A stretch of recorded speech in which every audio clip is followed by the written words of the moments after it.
ശ്രീനാരായണ ഗുരു മഹാത്മാഗാന്ധി സംഗമത്തിന്റെ ശതാബ്ദി സമ്മേളനം ഉദ്ഘാടനം ചെയ്തു പ്രധാനമന്ത്രി നരേന്ദ്രമോദി. നവഭാരതത്തിന്റെ അടിത്തറ ഗുരുദർശനം എന്ന് പ്രധാനമന്ത്രി പറഞ്ഞു. ശ്രീനാരായണ ഗുരു 100 വർഷം മുൻപ് പറഞ്ഞ കാര്യങ്ങൾ ഇന്നും പ്രസക്തമാണ്. സബ്കാ സാത്ത് സബ്കാ വികാസ് എന്ന ആശയത്തിൽ ഗുരുവിന്റെ ചിന്തകളും പ്രസക്തമാണെന്നും പ്രധാനമന്ത്രി പറഞ്ഞു.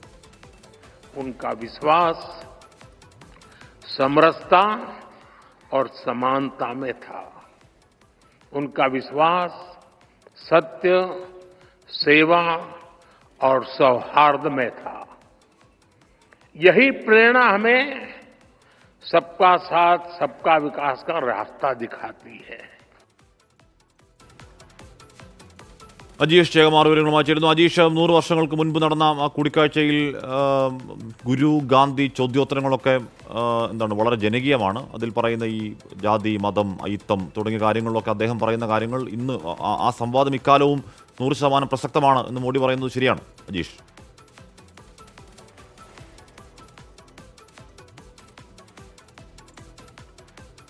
ഉദ്ഘാടനം ചെയ്യുകയായിരുന്നു പ്രധാനമന്ത്രി നരേന്ദ്രമോദി. ഇതിൽ ശ്രീനാരായണ ധർമ്മപരിപാലന സംഘത്തിലെ പ്രസിഡന്റ് അടക്കമുള്ളവർ, ഭാരവാഹികൾ അടക്കം ഈ ഇന്നത്തെ ആഘോഷത്തിൽ പങ്കെടുത്തിരുന്നു. അതിലാണ് പ്രധാനമന്ത്രി പല കാര്യങ്ങളും പറയുകയുണ്ടായി. അതായത് അദ്ദേഹത്തിന്റെ കേന്ദ്ര സർക്കാരിന്റെ പല പദ്ധതികൾക്കും അത് പ്രേരണയായത് ശ്രീനാരായണ ഗുരുവിന്റെ വാക്കുകളാണ്. സബ്കാ സാത്ത് സബ്കാ വികാസ്, അത് എല്ലാവരെയും ഉൾക്കൊണ്ടുള്ള വികസനം, അത്തരത്തിലുള്ള കാര്യങ്ങൾക്ക് പ്രചോദനം മാത്രമല്ല.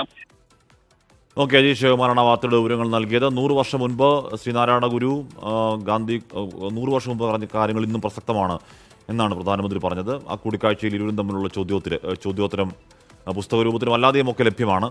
വായിച്ചു നോക്കാത്തവർ ഉറപ്പായും അത് വായിക്കേണ്ടതുമാണ്.